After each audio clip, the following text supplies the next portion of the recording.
आचार्य कल्प पंडित टोडरमल जी द्वारा रचित मोक्ष मार्ग प्रकाशक ग्रंथ अधिकार 9वां मोक्ष मार्ग का स्वरूप।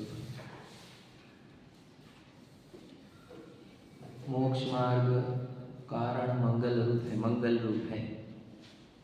अर्थात हम मंगल करने के लिए कभी नारियल फोड़ते हैं, नींबू कट करते हैं, कुछ लोग स्वस्तिक निकालते हैं, है ना, कि ताकि मंगल हो हमारे साथ, है ना।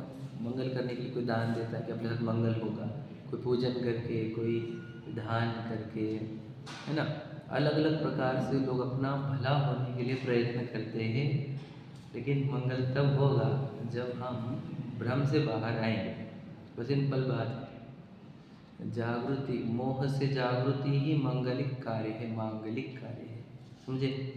इधर धन ब्रह्म संपदा अगर होना, ये मांगलिक कार्य नहीं है। क्योंकि देखो, मंगल का अर्थ होता है मंगल, है ना। बहुत सारे अर्थ है, जैसे मंगल, है ना, मंगल है, मंगल भी है। जो सुख लाए दुख दूर करे उसको मंगल कहते हैं, है ना। तो सुख लाता कौन है, दुख दूर कौन कर रहा है, बताओ। जब सम्यक तो आता है, सच्ची मान्यता होती है, सच्चा ज्ञान होता है, तो सुख आता है, दुख दूर होता है, समझ रहे। इसलिए रत्नत्रय ही मंगल है, रत्नत्रय ही धर्म है ना। जागृति ही धर्म है, मोह ही अधर्म है। अमांगलिक तो मोह है। याद रखना, जितना हमारा बुरा किया है आज तक, वो किसी और ने नहीं, मेरे ही मोह भाव ने किया है। किसने बुरा किया हमारा, बता। हमको चार गति में रखड़ाया किसने, बता। कर्म ने, कर्म के ऊपर आरोप आते। और कोई व्यक्ति ने दुख दिया नहीं हमारे को, देखो किसी ने दुख दिया तो बदला लेते हम, भाव तक उसका बदला लेते। किसको मैं छोड़ूंगा नहीं, है क्या नहीं, सच बता। अब जो अज्ञान में थे हम, तो हम भी ऐसे थे, इसको छोड़ूंगा नहीं, इसने मेरे साथ बहुत बुरा किया। तो भाव तक बदला लेते हैं कितने जीव, है ना। अनंत काल तक उनका चलते ही रहता है द्वेष, है ना। तो जिसने बुरा किया उसको छोड़ते नहीं, है क्या नहीं। तो देखो, किसने बुरा किया, तो कोई व्यक्ति ने किया नहीं, कर्मों ने किया, तो कर्मों को भी छोड़ने का नहीं। कर्म किसने किए, बोलो, मोह भाव ने। तो दुश्मन हमारे को टारगेट लॉक हो गया। अब हमारा मोह भाव है जो मेरा बुरा करता है। अब बताओ, दुश्मन से प्रेम करोगे तो कौन भला करेगा हमारा। मोह भाव से प्रेम है कि नहीं हमारा। हम मोह को पालते और पोसते क्या नहीं पाल, बोलता। पुत्र से ज़्यादा प्रेम मोह से हमारे को। पुत्र से भी प्रेम मोह के कारण ही है, समझ रहे नहीं। बताओ, जो दुश्मन है हमारा, ओरिजिनल दुश्मन यहाँ बैठा हुआ, दुनिया में दुश्मन की खोज कर रहे हैं, और दुश्मन को खिला रहे, पिला रहे, पोषण दे रहे, वो बड़ा होता जा रहा है। उस दुश्मन का अंत इस भाव में हो सकता है, और उसी को हो सकता है जो जिनेंद्र भगवान के शासन में जन्मे, या जिनेंद्र भगवान के शासन में आए कहीं से भी। जब वो जिनेंद्र भगवान की मुद्रा, जिनेंद्र भगवान की वाणी, जिनेंद्र भगवान के अनुयायी के पद चिन्हों पर चलेगा, तो उसके मोह नाश होगा। तो वो दुश्मन दूर हुआ, वो दुश्मन दूर हुआ तो दुख दूर होगा, दुख दूर होगा तो मांगलिक कार्य होगा, तब मंगल होगा हमारा। एकमात्र काम करना है हमारे को, हमारे दुश्मन को लॉक करो, पहले टारगेट फिक्स करो।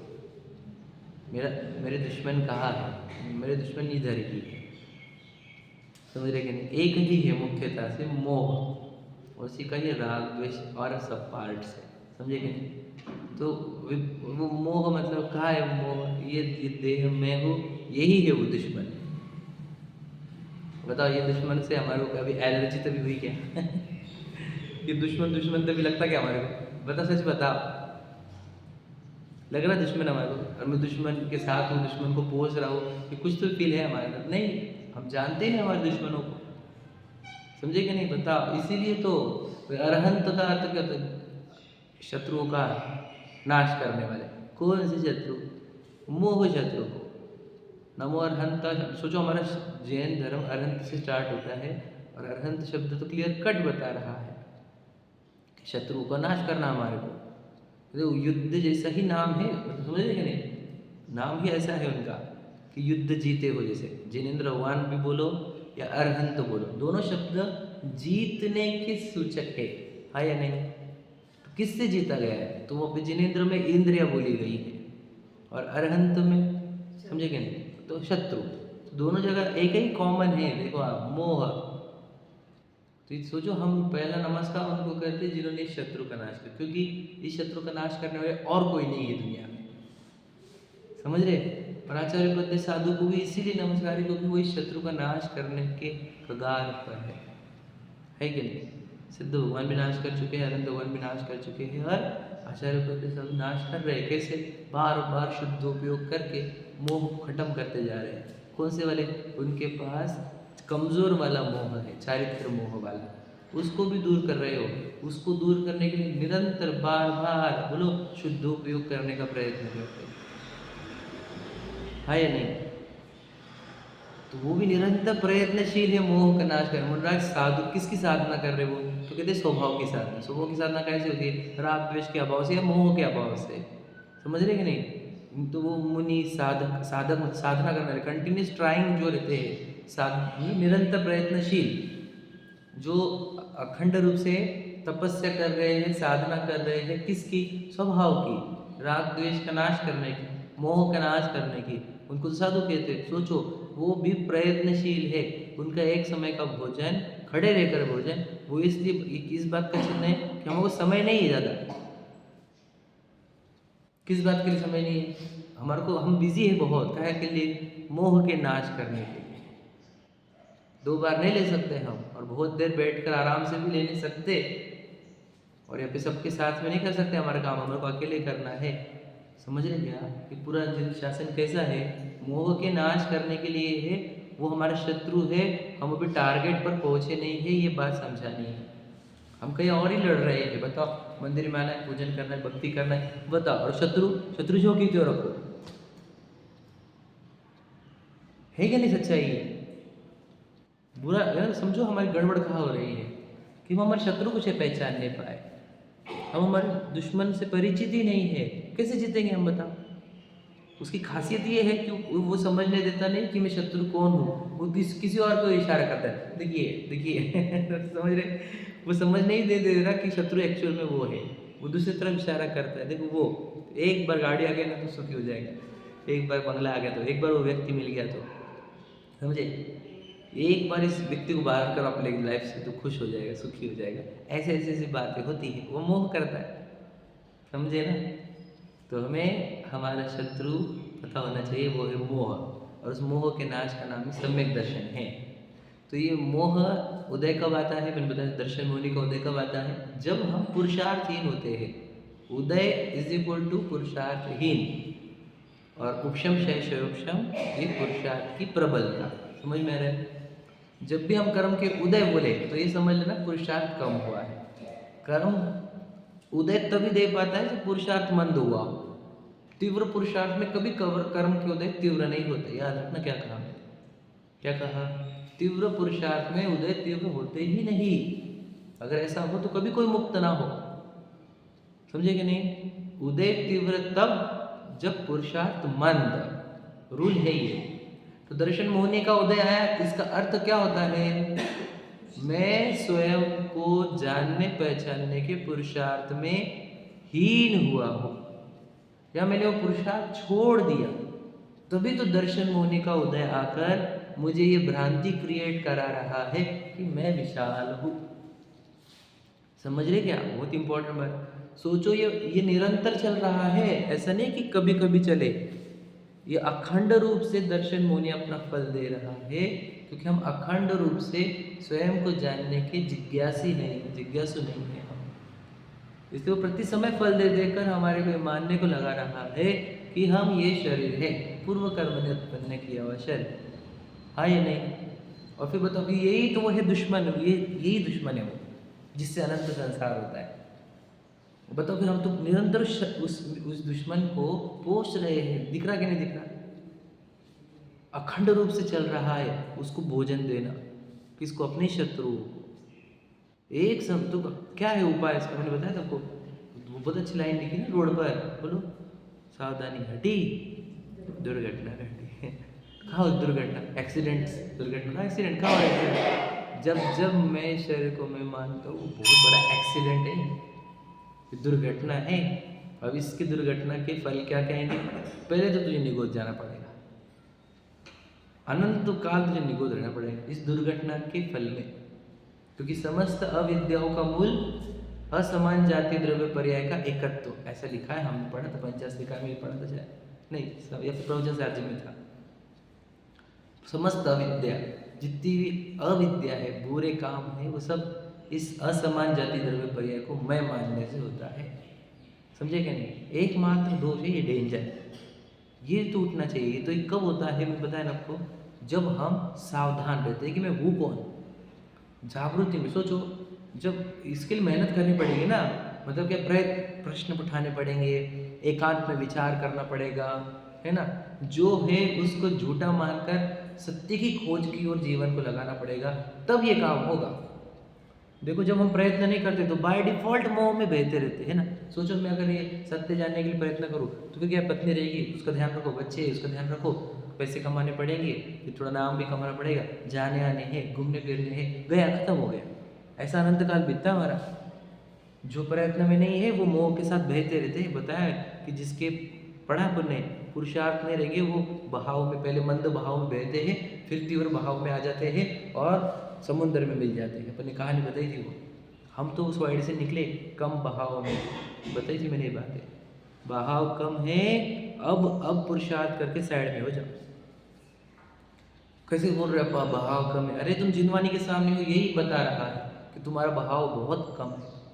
सच बता रहा हूँ मैं। आप इतनी आत्मा की बातें सुन पा रहे हो, सुनने की जिज्ञासा रखते हो, समझ पा रहे हो, शांति से सुन रहे हो, ये चिन्ह है कि तुम्हारा बहाव कमजोर हुआ है। क्योंकि जिनके बहाव तेज रहते हो तो इस मंदिर के अंदर भी एंटर नहीं कर पाते, और जिनवानी को नहीं सुन सकते वो एक लाइन भी नहीं सुनते, क्योंकि तेज बहाव है।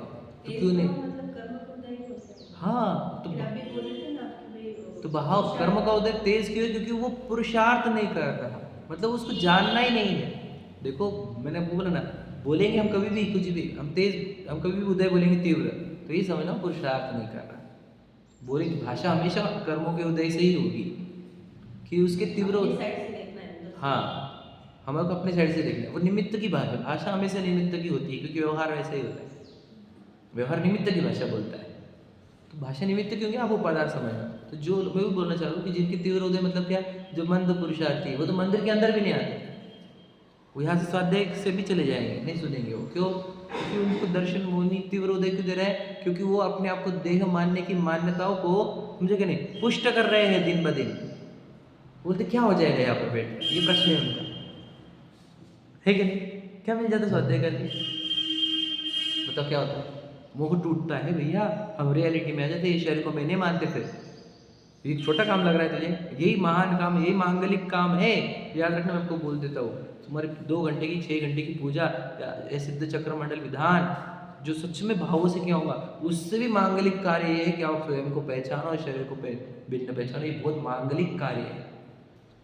अपने आत्मा को मोह से मुक्त करना ये बहुत अच्छा कार्य है।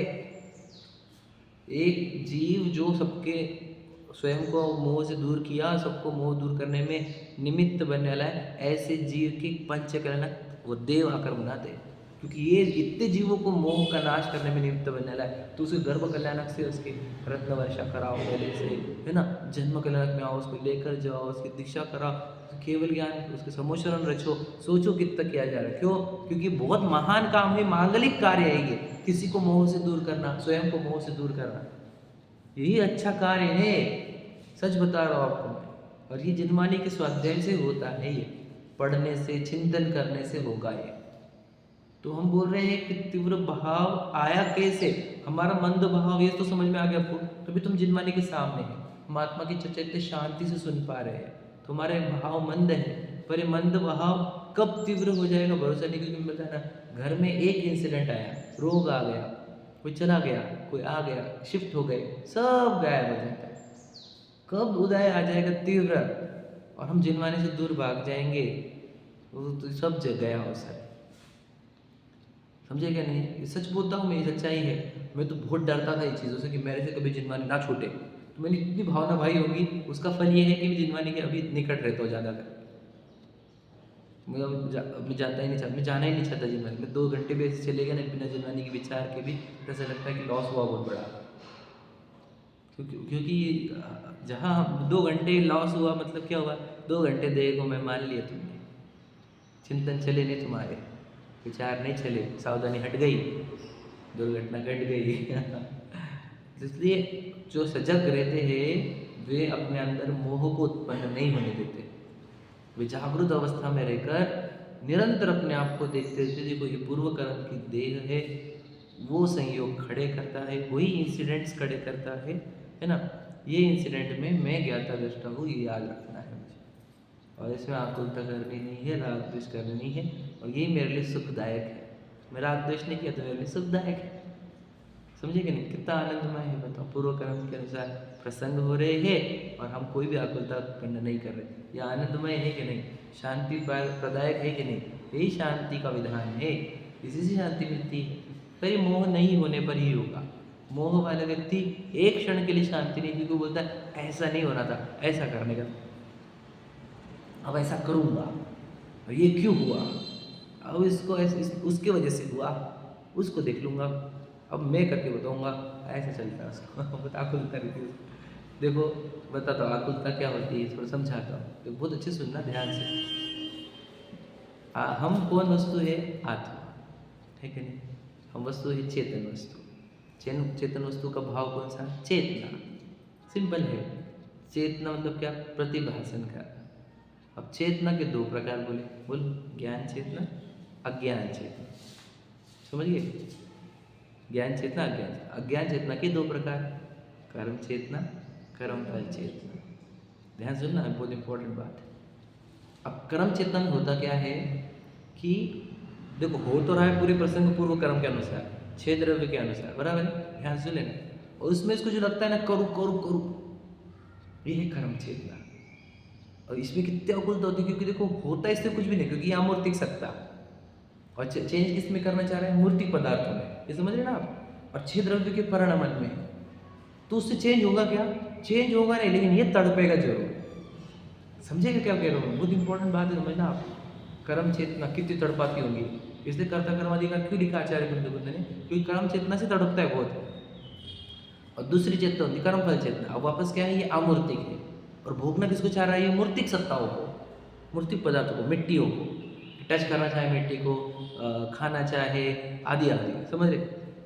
तो वो उसको भोग नहीं सकता वो, और उसके अकॉर्डिंग होते नहीं, पूर्व कर्म के अकॉर्डिंग होते हैं, तो भोग नहीं सकता, तो उसमें आकुलता खड़ी करता है, वो चाहिए, अब वो चाहिए, अब वो भोगना है, अब वो भोगना है, समझ रहे। तो ये कर्मफल चेतना होती है। तो इन दोनों चेतनाओं में वो दुखी की दुखी रहता है। समझे कि क्या, अशुद्ध चेतना ही, चेतना अशुद्ध हो गई, क्यों, वो प्रतिभासन छोड़कर करने में बिजी हो गई, और प्रतिभासन छोड़कर भोगने में बिजी हो गई। और कर नहीं सकता, भोग नहीं सकता, लेकिन फिर भी करने और भोगने रूप चेतना रूप कार्य कर रहा है, इसी को अशुद्ध चेतना, इसी को दुख, इसी को संसार कहते, इसी को मोह कहते, इसी को अज्ञान कहते, क्या क्या कहें। और ज्ञान चेतना क्या होती है कि भैया अपन जब अमूर्ति है, इधर कुछ करने का नहीं, आप लोग क्या कर सकते हैं, अपन एक सिचुएशन बदल सकता नहीं मैं, और भोग किसको भोगू, किसको टच नहीं कर सकते, किसी को, समझ रहे, कोई जबान है नहीं अपने को जिसके ऊपर कुछ रखा जाए, तो न करना रहा न भोगना रहा, तो क्या हुआ, ज्ञान और आनंद, इसी को ज्ञान चेतना ये प्रतिभाषा जो हो रहा है उसका प्रतिभाषा, ज्ञाता दृष्टा आत्म राम। तो बता हम कौन सी चेतना में जी रहे हैं, हम खुद अशुद्ध चेतना में जीते कर हम दुख सुखी होंगे कैसे, बताओ। करने के चक्कर लगाएंगे तुमने तुम्हारे पीछे, या फिर भोगने के चक्कर लगाए होंगे। कुछ तो कुछ चल रहा है नहीं, कुछ करे भी ना, कुछ हमारे को तो होता नहीं, कुछ तो भी बोलो करने को, कुछ तो भी बोलो, करना है ऐसा। और होता स्वयं जगत परिणाम में रूल ही है, एक सिचुएशन बदल नहीं सकता कोई, एक कण की, और बदलना कितना चाहता है हर एक को। विचार करो, हम तो अब ये स्वाध्याय का फल है। आप फिर इन सब मिथ्या भार से दूर हो जाते हो, नहीं बदल सकते भैया कुछ हम, तो दुनिया के भार से दूर हो जाते हैं, इस शरीर संबंधी कुछ भार रह जाता है, वो भी दूर करते हैं हम, जितना अभ्यास करा के। अभ्यास अब जितना करो, शरीर के संबंधी भी करने संबंधी भार दूर हो जाएंगे आपको, पक्का बोलता हूँ मैं। ये तो बस कौन, सीधी बात है, कौन कितनी जिज्ञासा से सुनता है, कौन दिल से सुन रहा है, कौन अपने जीवन में इसको ढाल रहा है, उसका सबका ये होगा ही होगा। वो पूरी तरह निश्चिंत जिएगा, गारंटी है हमारी। वो नहीं जी रहा तो हमारे से बात करें, हम बताएंगे उसको किस बात की चिंता है, कौन से भय है, किस बात की चिंता है, क्या करना है तुझे, भोगना क्या है बता, और करना क्या चाहता है तू। जो भी करेगा वो तू तेरे हिसाब से, वो सब टेम्पररी है ना, और तेरे हिसाब से होगा क्या, होगा तो नहीं, फिर क्यों करना है। ज्ञाता रहो फिर उसके, साक्षी रहो, बस साक्षी रूप रहो, जो हो रहा है इसके साक्ष्य में रहो बस। कितना अच्छा आनंदमय जीवन है कि नहीं। रहो चैतन्य आनंद में। देखो हमारे में ना कुछ पर का, हमारा भी नहीं पर में, अनादि अनंत पर निरपेक्ष, अनादि अनंत सब जन एक में से निरपेक्ष जी रहे हैं। तो यही आनंदमय जीवन है, यही चैतन्यमय जीवन है, सहज जीवन है ये। उसमें आप पढ़ो एक एक लाइन गजब की है, समझ रहे कि नहीं, कुछ भी नहीं करना माँ। तो ऐसा जीवन जीने के लिए ही तो जिनवानी पड़ी जाती है। और सोचो मुनिराज भी सोचो, इतनी शांति कैसे है उनको, कुछ बदलना चाहते हैं क्या मुनिराज, कुछ भी नहीं, अपने अंदर बदलने वाली प्रवृत्ति को रोकना चाहते हैं, समझे कि नहीं। भगवान जी भी कुछ कर रहे क्या, उनकी तो ये मुद्रा ही बहुत बड़ा प्रश्न चिन्ह है, क्यों हाथ पे हाथ क्यों रखते हैं। सोचो जिनवानी पढ़ने के पहले ये प्रश्न पढ़ना चाहिए हमारे को कि ये हाथ पे हाथ रहे क्यों है। मुझे प्रश्न उठे क्या ऐसे क्यों बैठे हैं, क्योंकि दुनिया में तो गाली दी जाती है हाथ पे हाथ धरे बैठे रहना। वो किस बात का सूचक है, सोचो पूरे 24 मतलब पूरे विश्व में ये 24 तीर्थंकर ऐसे हैं जो हाथ पे हाथ धरे उनकी प्रतिमा रहती। तो ये एक सिंपल एक बात का सूचक है कि यू कैन नॉट चेंज। और मैं आपको बताएं साइंस भी प्रूव कर रहा है आजकल, साइंस बोलता है कि ये सब मटेरियलिस्टिक थिंग है, मटेरियलिस्टिक थिंग में मैटर के अंदर प्रोटॉन न्यूट्रॉन वो काम कर रहे हैं, you can not change. Science बोल रहा है जिस बात को, ये बात क्योंकि साइंस अब बढ़ते जा रहा है ना वस्तु के नज़दीक, तो वो भी इस कंक्लूजन पर पहुंच रहा है अभी कि हम नहीं चेंज कर सकते। और ये हमारे तीर्थंकर भूल गए करोड़ों वर्षों पहले, अनादि से यही बोला जा रहा है। सोचो आपको ऐसा जीन शासन मिल गया जो इतनी वस्तु स्थिति को बताता है, सच्चे जीन शासन मतलब। और फिर हम कार्यभार से, अब सोचो हमारे अंदर आनंद क्यों नहीं, कार्यभार से परेशान। सभी का कार्यभार। अरे किस बात का भार है तुझे, तुझे जन्मने का भार था क्या कि मुझे जन्मना है, इसी शहर में जन्मना है, ऐसे मेरी बॉडी पूरी बराबर बन जाए, वो भार था कि तुझे माँ के गर्भ में। अच्छा तुझे इंचेस बढ़ाने हैं हाइट में, है ना, उसका भार था क्या बता। 15 साल में इतनी हाइट बनाने की, मेरे को 20 साल में इतनी हाइट बनाने की, ऐसा कुछ भार था क्या तुम्हारे ऊपर बता, नहीं था ना। तुम बोलना ही चाह रहे हैं कि जब जन्म के समय कुछ भार नहीं था हमारे पास, जो बालक से युवा हुए तब हमारे ऊपर कोई भार नहीं है, तो फिर अभी हम किस बात का भार में जी रहे हैं। कुछ भी मत लो, लोड जीरो, हमें जीरो बर्डन में जीना चाहिए हमें। किस बात का, कोई भी बर्डन नहीं, अपनी मुक्ति का भी बर्डन मत लो, बर्डन छूटेगा वही मुक्ति है। क्या कहा समझ रहे ना, मुक्ति का भी बर्डन नहीं लेना है, बर्डन छूटा तो दुखों से मुक्ति हो गई, उसी का नाम मोक्ष है। हमारे को मुक्त किससे होना है, राग से तो मुक्त होना है, तो करने का राग से मुक्ति, मोह से मुक्ति, उसी का नाम मोक्ष होता है। समझ रहे, मोक्ष का भी भार नहीं हमारे पर, कुछ भी नहीं, जीरो भार में जीना, खुद को आनंदित और सुख शांति रूप रखना, यही तो धर्म है। और क्या है, और कुछ धर्म नहीं, पूजा करनी पड़ेगी, विधान करने पड़ेंगे, तो जाना पड़े, ऐसा कुछ नहीं। अपने आत्मा को सुख शांति रूप रखना, उसको तड़पाना नहीं मोह से, यही तो धर्म है, यही तो मोक्ष मार्ग है।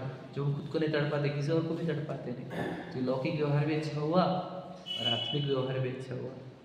समझ रहे, सभी और से अच्छा है, किसी से दुख नहीं, किसी से परेशानी नहीं, और अपने अंदर के दुख दूर करने के। ठीक है, थोड़े पढ़ते हैं अपना। जाओ 328 पर आओ, पहली लाइन हमने पढ़ी थी दूसरे पैराग्राफ की, कि दर्शन मोहिनी का उदय जब आता है तब ये जीव को विपरीत अभिप्राय बनते हैं। ठीक है, देखो लिखा है, बोला तुमने, तथा जिसके मिथ्यात्व का उदय है उसके विपरीत अभिनिवेश पाया जाता है। समझे, इसने पुरुषार्थ कम किया तो मिथ्यात्व का उदय आ गया, तो क्या होगा, अब इसके उल्टे अभिप्राय चलेंगे, पुरुषार्थ कम करने पर उल्टे अभिप्राय चालू हो जाएंगे। समझिए क्या कह रहा हूँ, देखो उसके यह लक्षण आभास मात्र होते हैं। कौन से लक्षण, वो 4 लक्षण, ना उसको देश से गुरु सही समझेंगे, ना उसको 7 तत्व सही समझेंगे, ना आपा पर सही समझेगा, ना आत्मा सही समझेगा। समझ में क्लियर कट है ये, देखो कब हुआ ये? बहुत सिंपल है, सावधानी हटी, दुर्घटना घटी, दृश्य मुनि का उदय आया और वो चार लक्षण लक्षणाभास हो गए। समझ में आया कि नहीं? मतलब जिसके दर्शन मुनि का उदय दिख रहा है, समझ लेना उसके चारों लक्षणाभास हो गए। समझ में आ गया? दर्शन मुनि का उदय कहाँ से आया? जागरूकता छोड़ देने से, सजगता छोड़ देने से, सावधानी छोड़ देने से, तो दर्शन मुनि का उदय आया। समझ में आएगा? सावधानी क्यों छोड़ी? मतलब क्यों छोड़ी? मतलब सावधानी कैसे छुट्टी है?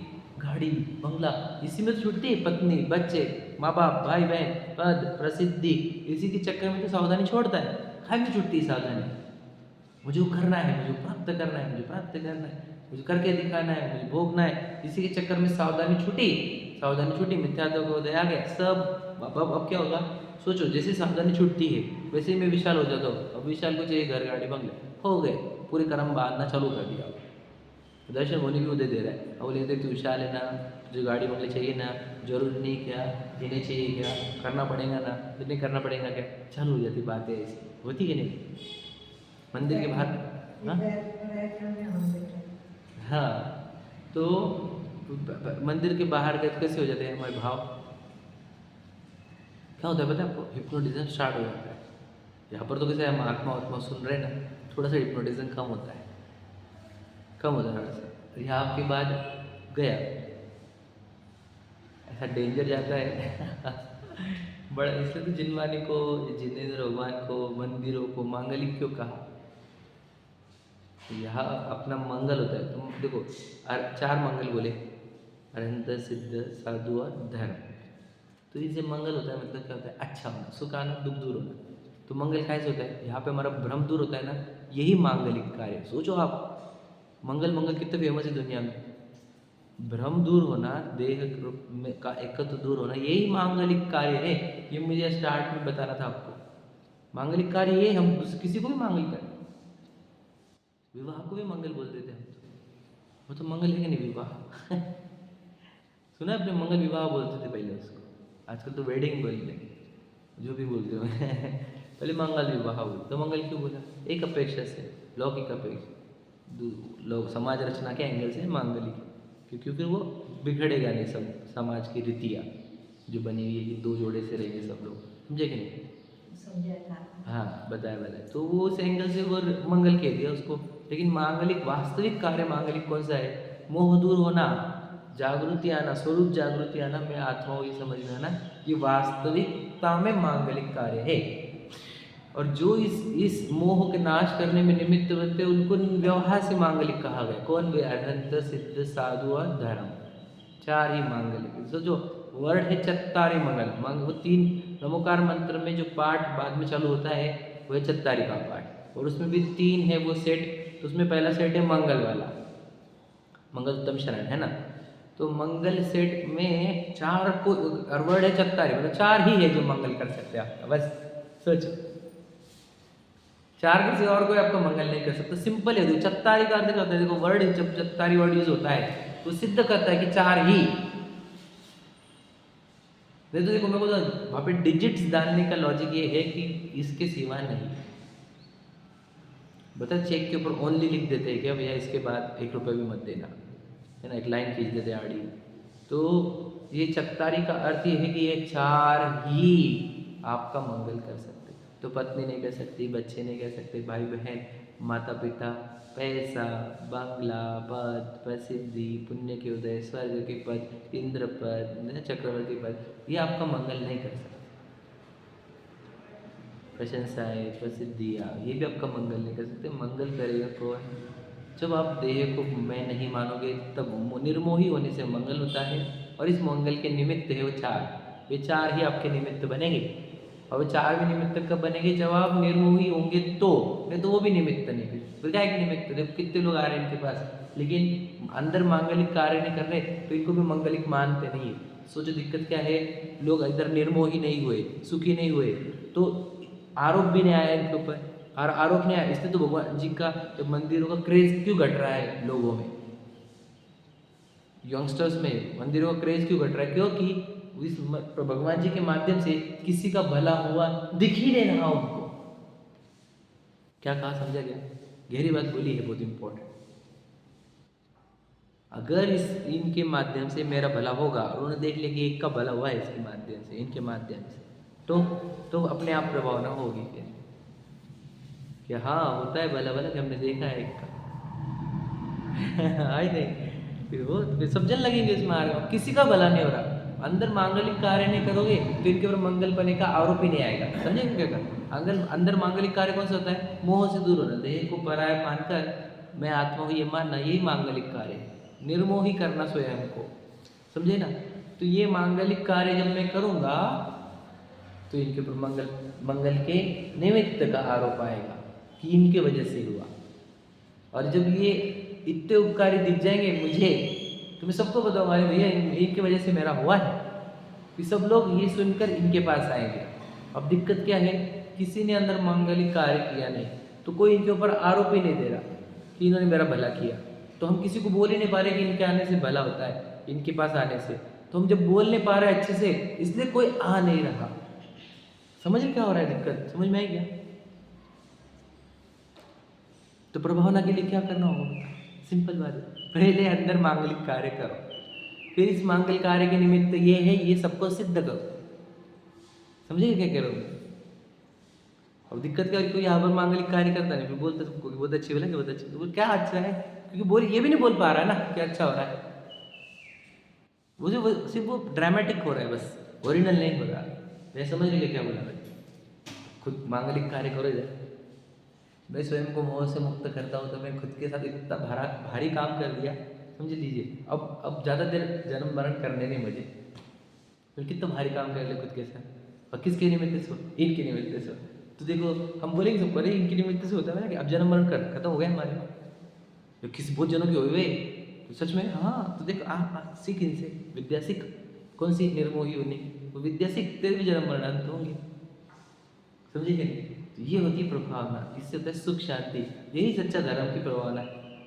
इससे क्या बोला हमने? मांगलिक कार्य अंदर और मंगल के निमित्त ये, समझ में आए? निर्मोह करना खुद को, वही मांगलिक कार्य है। देखो क्या कहा, तो अमंगल का होता है दर्शन होने का उदय आ गया, मतलब तुम भूल ही गए खुद को। तो मंदिर काय के लिए था बोलो? स्वयं के स्मरण के लिए, बराबर है क्या? मैंने तो आपको प्रभुपति की भक्ति में बताया था, प्रभुपति पावन भक्ति क्या बोलो? मिट गए तिमिर मिथ्या तुम्हें हृदय रवि आत्म, जो बोले ना, जब बुद्धि से थी निज न जाने। सोचो, क्लियर कट बता रहा हूँ मैं आपको। मंदिर आने का उद्देश्य प्रभुपति पावन की भक्ति में लिखा रहा है, खुद को जानने के लिए मंदिर में आने का था। बताओ, हम बताओ कितने साल से मंदिर आ रहे, लेकिन हम सही उद्देश्य लेकर नहीं आए मंदिर में। सही है क्या नहीं? मंदिर में आने का उद्देश्य, एकमात्र उद्देश्य था कि आप स्वयं को जानो, स्वयं को पहचानने के लिए मंदिर में बुलाया था हमने आपको। उदय रवि, रवि नाम मतलब आत्मा नाम के रवि का, सूर्य का उदय हो आपके जीवन में, इसके लिए मंदिर से बुलाया था हमने आपको। वो चावल चढ़ाने के लिए, प्रदक्षिणा लेने के लिए, है ना, सिर झुका करके 2-4 विधान करने के लिए, पूजन करने के लिए नहीं बुलाया था।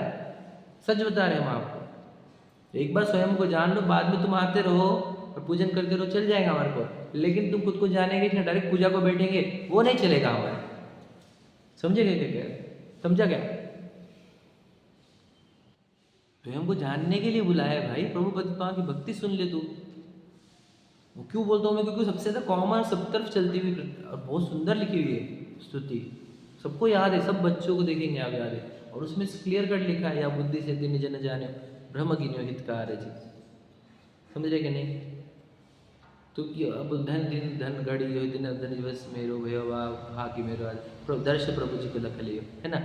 छवि रवि तलाक, इसमें लिखा मेरा आगे मिट गए तिमिर मिथ्या, यहाँ पर मिट गया मेरा तिमिर मतलब अंधकार, मिथ्यात्व और अंधकार मिट गया, और उदय रवि आत्मा, आत्मा नाम की सूर्य का प्रकाश हुआ। तो हुआ क्या हमारे अंदर? तो प्रभु पतिपावन की भक्ति भी नहीं सफल करी हमने अभी तक। तो समझ रहे क्या बोल रहे हैं हम? तो मंदिर आने का उद्देश्य ये प्रभु पतिपावन की भक्ति से समझ लो आप, स्वयं को जानने के लिए मंदिर आते हैं, क्लियर कट। और जो स्वयं को नहीं जान रहे हैं वे मंदिर को निरर्थक कर रहे हैं। क्या कहा मैं? इसीलिए फिर बाकी लोग इंस्पायर नहीं हो रहे हमारे से मंदिर में आने के लिए। एक जन स्वयं को जानेगा, सबको बोलेंगे यहाँ से यहाँ पर खुद को जानना जाता है, बोला क्या? सब लोग जानेंगे। सब जानने के लिए इधर ही आएंगे।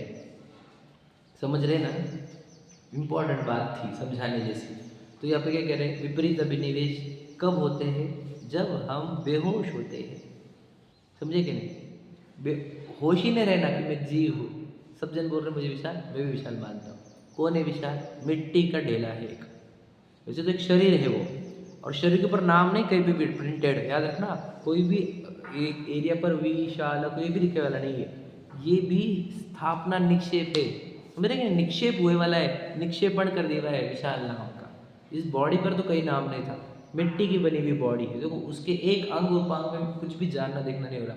सोचो वो पूर्व कर्म ने उत्पन्न की हुई, जिसके ऊपर जानना देखना नहीं, मिट्टी की हड्डी मांस चमड़े की मल मूत्र से बनती हुई उस शरीर को दुनिया, उस शरीर को दुनिया विशाल नाम से पहचानती है। और मैं भी सोए सोए उस मिट्टी के ढेले को, समझे कि नहीं, वो मल मूत्र की पिंड को मैं मानता हूँ। सोचो, और मैं कभी जागता भी नहीं हूँ, इतना काल बीत गया, जागना भी नहीं हमारे कितने कठिन काम है बताओ, जागेंगे नहीं तो कैसे होगा फिर। अच्छा, अभी जागने का कि नहीं जागने का, किसी रहने को। तो सोना और जागना समझते कि नहीं, जागृत अवस्था में आना कि ये नहीं है भैया, मैं मिट्टी का ढेला है, जहाँ देह अपनी नहीं काटते क्या होता, कहा ना अपना कोई, देह भी अपनी नहीं भैया, मिट्टी नहीं अपनी है। फिर तो हम सजग अवस्था लाना चाहते हैं आपके जीवन में, इसलिए ये रिपीटेशन पे रिपीटेशन रिपीटेशन, ताकि वो टूटे हमारे अंदर की पकड़ कि मैं देह हूँ, ये वाली पकड़ टूटे। कुछ भी हो जाए मैं देह नहीं हूँ, याद रखना। मैं देह रहता तो देह मेरे साथ चलती। अब समझ लीजिए एक्सपायर हो गया मैं, हाँ, जब कोई और एक्सपायर हुआ तो लोग सपने में या किस में भी देखते कि वो व्यक्ति आया, तो मैं पूछता हूँ कैसे आया, तो शरीर के साथ आया क्या लगा है, वो कौन शेप में दिखा होगा वो शरीर को तो जला दिया था यहाँ पे हमने, है क्या नहीं, समझ रहे क्या बोल रहा हूँ, शरीर को यहाँ पे जला दिया गया, तो वो शेप में थोड़ी आएगा वो चीज़। वो रचना जो थी मनुष्य आकार की, वो तो गई, वो जल गई वो तो आत्मा तो नया शेप ले लेता ना, नया नया आकार बन जाता ना उसका, हाँ या नहीं। मुझे बोलना यहाँ पर भी वही है हालत। भगवान जी कोई महाराज जी के वो गए तो भी ऐसे अलग अलग फोटो बना रहे होते, अरे तुम वापस उस शरीर की फोटो बना रहे हो, वो शरीर तो जला दिया ना यहाँ पे हमने, और वो आत्मा पूज्य थी कि शरीर पूज्य था, क्योंकि समझते नहीं कुछ भी। अज्ञान की बहुत बड़ी सीमा है, बहुत दूर दूर तक फैला हुआ है अज्ञान। तो कहना क्या है कि ये शरीर जो एक लौकिक रचना है थोड़े दिन की, हम अगले जगह जाएंगे तो ये शरीर की रचना यहाँ रह जाएगी। तो ये शरीर की रचना यही के लिए है, थोड़े दिन के लिए है। और देखो मैं तो आपको बताऊँ, हिंदी साहित्य वालों ने सबने बोला कि कठपुतली, हाँ या नहीं, कठपुतली समझते आप, कठ मतलब लकड़ी, तो वो उनको तो पता नहीं कर्म, तो उनको भगवान लगते, वो भी सिद्ध करते कि इसमें अपना बस नहीं चलता। वो ऊपर वाला है, सूत्रधार बोलते, बड़ा पता है ना, सूत्र मतलब धागा, इस लकड़ी का धागा किसी के और के हाथ में है, तो सूत्रधार बोलते हैं। हम नहीं मानते इस बात को, हम भी बोलते कि ये सूत्र कर्मों के हाथ में, कर्म ही सूत्रधार। इस शरीर की ये लकड़ी, ये जो मिट्टी का ढेला है, ये पूरा कर्म रचा था कि नहीं। सोचो मैं चाहता हूँ कि कहीं और जगह शिफ्ट हो जाओ, वहाँ होने देता नहीं। मैं चाहता हूँ कोई और व्यक्ति मेरे साथ रहे, वो भी नहीं होने देता हूँ। मैं चाहता हूँ ये व्यक्ति मेरे जीवन से चला जाए, वो भी नहीं होने देता। मैं चाहता हूँ कि पैसा बने रहे, निरोगता बनी रहे, वो भी नहीं चाहता। सोचो पूरा कुछ भी नहीं कंट्रोल हमारे हाथ में, कठपुतली बोलता। फिर सोचो हम नहीं समझ पा रहे इसको, तो ये कठपुतली है शरीर, मैं नहीं हूँ। शरीर पक्का कठपुतली ही है, गारंटी से बोलता हूँ आपको, लेकिन मैं नहीं हूँ कठपुतली। मैं इस कठपुतली को जानने वाला हूँ। अब सिर्फ इतना ही आपके अंदर कि कठपुतली को मैं मान के रो या उसको पराया जानकर हैप्पी रहो, बस हम क्या कर रहे हैं ये बताओ। पर उसको अपना मानोगे तो फिर वो जैसे नाचेगा तो बोले ऐसे क्यों नाचना, ऐसा नाचो ऐसा नाचो, और वो नाचेगा तुम्हारा, फिर नाचने वाला इधर, नचाने वाला इधर, कर्म नचाते रहता है। और तुम रोते बैठोगे फिर, कैसे क्यों नाच रहा है, ऐसा क्यों नाच रहा है, ऐसा क्यों ऐसा क्यों ऐसा क्यों रहा। अरे भैया वो तो सब उसके हाथ में ना, तो तुम्हारा क्या करना है, ये याद रखना। तो तुझे ये कठपुतली का नृत्य दिखाया जा रहा था, you were audience, you were क्या बोलते हैं और उसको, पैट्रॉन्स क्या बोलते हैं, और क्या बोलेंगे इसको, ऑडियंस ही बोलेंगे ना, व्यूअर्स, यू वेर व्यूअर। तो क्यों फिर तुझे कठपुतली का गेम एंजॉय करना था, हम एंजॉय नहीं कर पा रहे। समझ रहे क्या करोगे, तुझे तो बस एंजॉय करना था इसको, कुछ करना है कि बदलना है क्या। पार्श्वनाथ जी के जीवन को बदल नहीं पाया। बता, उधर कठपुतली बोल रहा है उपसर्ग होने का है तो होने का है हाँ या नहीं? कैसा कठिन रहता, सोचो ये खेल कैसा कठिन है। तीर्थंकर जी मुनि दशा में, और कर्म का सिद्धांत भी देख लो तुम, कर्म स्पीड से कटते, एक आधे जीव को पूर्व निधित निकाचित टाइप के कुछ होते होंगे, सुने ना निधित निकाचित, तो सोचो वो भी टले नहीं, उपसर्ग का प्रसंग बना। बहुत प्रश्न पड़ता है ना। हाँ, तो एक आधे जीव का रहता है। हमेशा बोलते थे दादा कि ये लाखों में एक आधे जीव के साथ ऐसा हो सकता है उपसर्ग के प्रसंग, सबके साथ नहीं होते क्योंकि कर्म निपट जाते, लेकिन किसी ने पूर्व में ऐसे करे होंगे काम जो निपट नहीं रहे उनके। तो सोचो, मेरे को बोलना ये है कि वो जो इस कठपुतली के साथ प्रसंग होने का था, वो उपसर्ग वाला कमट के द्वारा, तो पार्श्वनाथ जी के जीव ने क्या किया, विवर बन के रहे, इसलिए मुक्ति को प्राप्त हुए। तो प्रसंग तो बदलने का तो कोई स्कोप नहीं। पार्श्वनाथ जी जैसे जीव का भी प्रसंग है। मैं बताऊँ, आदिनाथ भगवान जी को 7 महीने 12 दिन का है ना वो टाइम, 7 महीने 12 दिन है ना वो, हाँ जो भी होगा, हाँ कुछ तो भी है, अप्रोक्सीमेट 6 महीने पकड़ते हैं अपन, चलो हाँ प्लस माइनस कर लेना बात। 6 महीने तक जब इधर ने बोल दिया कि इसको देने का नहीं, तो कोई देता नहीं कैसे कठिन काम है बताओ। वो जीव जो प्रथम सोचो तीर्थंकर कितने पुण्य के उदय, तब तो भाव भी इतने विशुद्ध थे। सोचो, आदिनाथ भगवान मतलब युग युग पुरुष, युग दृष्टा क्या बोलते हैं उनको, युग प्रवर्तक, जिनके नाम सभी अन्य ग्रंथों में है। वृषभ देव को 6 महीने तक आहार नहीं मिल रहा, विचार करो ये सब सिस्टम्स तय है कि नहीं है। तो वो जो शरीर को आहार नहीं मिला, वो कठपुतली था कि नहीं था, कर्मों का था कि नहीं। फिर वो महान क्यों बने, क्योंकि उन्होंने इस कठपुतली देखा और आनंदित रहे, इसलिए तीर्थंकर बने। हम कैसे जी रहे बताओ, हम कठपुतली को ही मैं मानते, इसीलिए फिर दुखी क्यों नहीं मैं गया, क्योंकि ये नाच रहा अपने हिसाब से नहीं है। समझे क्या कह रहा हूँ, सब ध्यान से सुनना, अच्छे ऑब्जर्वेशन से सब, तो उसको नाच कर दो ना उसके हिसाब से, तुम बस देखते रहो। आपको बताऊंगा, तो देखो मैं आपको बताता, हाँ क्योंकि कठपुतली का है तो क्या आप लोगों क्या देखने का कि कब मिलने वाला आहार, कब क्या, दिमाग लगा रही है, जब मिलेगा मिलेगा। समझे कि नहीं, विचार करो। मैं आपको और बोल रहा था, कुछ बोल रहा था कि कुछ रहेगा दिमाग से, है ना। हाँ, वो कठपुतली के प्रसंग में हमारे को बस उस सीनरी को देखना है, बस देखो। और मैं बताऊँ, बहुत जगह बोला जाता है तमाशगीर है आत्मा, बोलते हैं तमाशगीर मतलब क्या, बस साक्षी रूप, तो साक्षी वर्ण है, तमाशगीर है, ज्ञाता दृष्टा वर्ण है ना, अकर्ता भोक्ता वर्ण है। ये सब सिद्ध कर रहा है कि अपने को कुछ बदलने का नहीं फिर क्या करने का, कुछ नहीं करने, अरे कुछ नहीं करने का, ऐसे थोड़ी चलेगा। तो दुखी होना है कि सुखी होना है, बता, सुखी होना तो कुछ मत कर, दुखी होना है क्या तो कर, फिर कुछ तो भी करना, सो मरना, समझ गए, कुछ करने का नहीं। ऐसे कुछ चले हाथ पे हाथ धरे, अरे तो हाथ पे हाथ धर रखने के नहीं, जब हाथ पे हाथ धरे जाएंगे तो उसको देख ले, और जब वो बॉडी काम कर रही है तब भी देख ले। हम थोड़ी बोल रहे कि वहाँ पे बॉडी काम नहीं करेंगे, बॉडी खाना बनाएगी, बॉडी खाना खाएगी, बॉडी इधर जाएंगी उधर जाएंगी, तुझे वो लगने देना नहीं कि ये मैं कर रहा हूँ, या मैं कर रहा हूँ, या मैं भोग रहा हूँ, तुझे बस इतना ही काम करना है। होमवर्क कितना है हमारा, वो बॉडी करने वाली दिन भर काम आज, क्यों, क्योंकि वो कर्म नचाने वाला है उसका आज, है ना, कठपुतली को नचाएगा आज कर्म, तो तुझे क्या करना है, उसको नाचने देने का, तो देखो उसका बस ज्ञाता दृष्टा बना देने का। इससे क्या होगा, अद्भुत शांति आएगी तुझे, अद्भुत आनंद आएगा, और ऐसा लगेगा कि मैंने आज तक कुछ किया ही नहीं था, मतलब पूरा अनादि से आज तक के पूरे कर्तृत्व जीरो हो जाएंगे, और आज से भविष्य काल तक के पूरे कर्तृत्व जीरो हो जाएंगे। सोचो 3 काल के सभी कार्य का भार तेरे सिर पे से हट जाएगा। तो ये है वो अद्भुत शांति जो तुझे चाहिए थी अनंत काल से।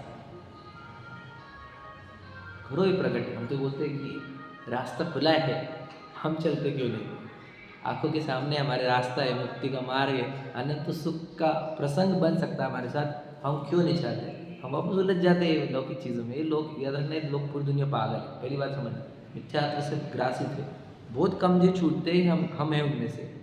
हम बच गए, हम जिनवानी के सामने, और हम इतनी सूक्ष्म बातें पढ़ पा रहे, सुन पा रहे।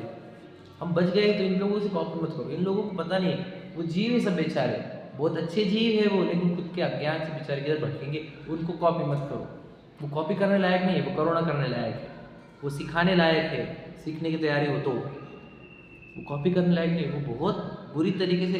मैं बताऊँ आपको, देखो कर्म चेतना कर्म फल चेतना बताए ना, तो संसारी जीवों को देखो जो अपने आप को आत्मा नहीं जानते, वो काय में रहते, कर्म चेतना में और कर्म फल चेतना में। चेतना वस्तु है, न कर सकती है न भोग सकती है, लेकिन करने और भोगने में तड़प रहे पूरी दुनिया।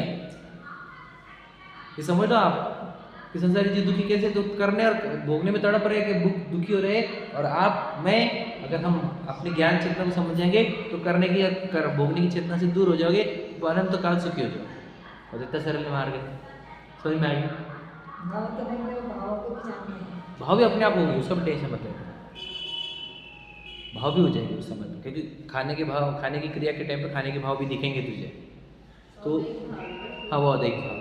तो क्या करने का, उसको उस भाव का भी ज्ञात दृष्टा रहने का। समझ आएगा। जो भाव आएंगे, खाने के भाव है, पीने के भाव है, बैठने के आगे, सोने के, उन सबको देखते रहो। तो समझना ये ड्रामा का, हाँ, जो विचार कर रहे, जो प्री प्लानिंग कर रहे हैं ना, वो तो पूरी तरह निरर्थक है, क्योंकि प्लानिंग के अकॉर्डिंग कुछ होता ही नहीं। मैंने आपको बताया बहुत बार कि बहुत लोग बोलते हैं जब भी सोच के रखते तो जाने को मिलता ही नहीं। जब सोच कर के जाने वाले, इस महीने में वहाँ पे जाने वाले, तो वो टाइम पे जाना ही नहीं होता। तो बोलते योग आ गए तो फटाफट निकल जाते। जैसे बच्चों की शादी के लिए बहुत जल्द चिंतित रहते, कब होगी कब होगी कब होगी, है ना। और होती नहीं, वो परेशान रहता हो, क्या होश नहीं रही। और योग आए तो 2 दिन के अंदर फिक्स होकर तीसरे दिन शादी भी हो जाती। तो बोलते योग आने की देर है, बोलते कि नहीं ये लोग। तो इसका अर्थ क्या है, हमारे विचार और प्लानिंग से कुछ नहीं होगा दुनिया में, योग के अनुसार होता है। तो प्लानिंग नहीं करने की बोल रहे हैं। प्लानिंग नहीं मतलब क्या, लॉन्ग टर्म प्लानिंग, क्योंकि वो पूरी निरर्थक है। शॉर्ट टर्म प्लानिंग के विचार आ भी गए तो उसको बोलना कि भाई प्लानिंग अलग रही थी, होगा अलग, और सब फिर कितने हो जाएंगे, तुम्हारे प्लानिंग के दायरे छोटे हो जाएंगे। पहले तुम 10 साल का विचार करते थे, 50 साल का विचार करते थे, फिर तुम 10 साल से 1 साल पे, 6 महीने पे, 1 महीने पे, एक दिन पे, 1 घंटे पे आ जाते हैं। और फिर बाद में लगता है ये घटता जाता है। तो बाद में चलता है कि ये वाले काम के टाइम पे ये वाले विचार आने के हैं, वो आ गए, वो टाइम पे बराबर विचार आ जाएंगे, बराबर वो काम हो जाएगा। वो विचार लाने की भी कोई टेंशन नहीं हो मत। तो सोचो कितने निर्भर हो गया,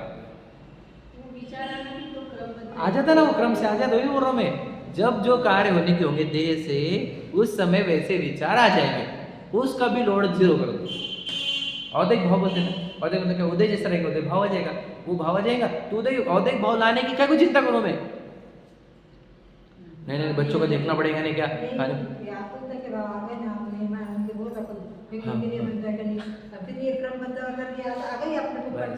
तो फिर एकदम अपन शांत हो जाते हैं, जैसा होने। हाँ, इसके लिए ये बहुत जरूरी है कि अपने तत्व ज्ञान में रहोगे तो आनंद में रहोगे। तत्व ज्ञान से छूत होगी तो छूटे गए, 1 मिनट भी तुम्हारा कोई शांति नहीं दे पाए। हर क्षण टेंशन है, चिंता है, भय है, आकांक्षा है, इच्छा है। तो फिर जैसे तत्व ज्ञान में आ गए हम, पता चल भैया अपने प्लानिंग से कुछ होता ही नहीं, और उस समय पे वो भाव आ जाएंगे और काम हो जाएगा। बस अब बताओ, अब कौन सा रोड है तुम्हारे पर, अब तुम जीरो भार में हो गए कि नहीं, ये निर्भर होए कि नहीं। यही जीवन है, निर्भरता वाला, सहजता वाला।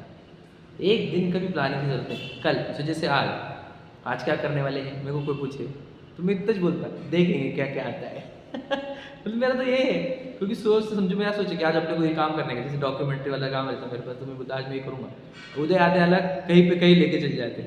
एग्जाम्पल कल बता था, कल हम सोच के रखा था मैं अभी काम करूँगा, तो हम सब बाहर आ गए और घर लॉक हो गया अंदर। अब वो चाबी के चक्कर में 2-3 घंटे गए। तो मेरी प्लानिंग क्या काम कर गई, करेगा प्लानिंग मेरी कुछ काम में, तो हमारे हाथ में रहता नहीं वो।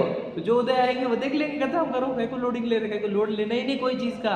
उदय आएंगे वैसे वाला काम हो जाएगा, एकदम निश्चिंत रहो, एकदम निश्चिंत, निर्भर, 0 भार में जी रहा। वो तो कला है, और यही कला सीखनी है, और यही कला से हम बहुत आनंदित जीवन जिए, बहुत आनंदित। कोई दुखी नहीं कर सकता। बोले लाखों वर्षों तक हमें कोई दुखी न करने वाला, जिन शासन बड़ा निराला, मानो अमृत का प्याला। अमृत का प्याला है, पियो, और कोई दुखी नहीं कर सकता तुम्हारा। कोई कल का टेंशन, बच्चों का टेंशन, बच्चों का टेंशन, बच्चों का टेंशन। अरे भैया तब कैसी बातें करता, किस बात का टेंशन है तुझे? एक एक रुपया उसके जीवन में जो आने का है और एक एक प्रसंग आने का है, सब लेकर आया है। वो अपने बच्चे तो अच्छे ढूंढना पड़ेगा ना लड़की के लिए हमारे, है भैया। लौकिक लोग बोलते हैं कि जोड़ियाँ ऊपर बनती है करके, हाँ कि नहीं? तो जब वहाँ पर भी वो मानते वो लोग जिनको कर्म सिद्धांत में, तो कर्म सिद्धांत में उसने लाइफ पार्टनर लेकर आया हुआ है, हाँ या नहीं? हम बोलते हैं ना किधर के योग आ गए। और वो अभी हमारे को उस दिन भैया बोल रहे थे, नाम नहीं लेता मैं, बोले यार हमने तो सोचा ही नहीं था, हमने ऐसी कुंडली में देखा था इसको बहुत अच्छे योग है, बहुत बड़े घर पे जाने वाली है और बहुत इसका राजशाही ठाट रहेगा, ऐसे हमने कुंडली में देखा था। तो किधर से फोन आ गया, बोले उधर से आ गया, वो बोले हमारे लड़के के लिए देखो, तो हमने भेज दिया और हो भी गया बोले उसका, समझ गए? इतने बड़े घर पे चली गई। तो बोलना है कि वो खुद बोले ये अपने हाथ में रहता नहीं, सब योगों का खेल है। सोचो जो जिनवानी नहीं पढ़ने वाले लोग बोल रहे हैं, जिनवानी पढ़ने वाले टेंशन लेंगे तो फिर कैसे चलेगा मतलब अरे आप तो इतने निश्चित रहो कि जब उनको समझ में आ रहा है योग के हाथ में है, समझे कि नहीं? मैंने आपको बताया ना एक व्यक्ति सीरियस है हुआ था, मतलब बीच में तबियत खराब हुई थी, उसको मिलने को गए थे हम, तो वो भी बोले मेरे को दो चीज़ समझना है, बोले एक तो आपके हाथ में कुछ नहीं, जो होना है सब निश्चित है, बोले ये लाइन बोली थी, जो होना है सब निश्चित है, पर याद है तुम्हारे? वो बोल रहे हैं कि पूरा होना निश्चित है, तो अब किस बात की चिंता है इधर बता? निश्चित में चिंता का एक समझ में आ रहा है? तो जीरो चिंता में हो जाना यही धर्म है हमारा, उसको निकांक्षित निशंकित अंग बोलते हैं।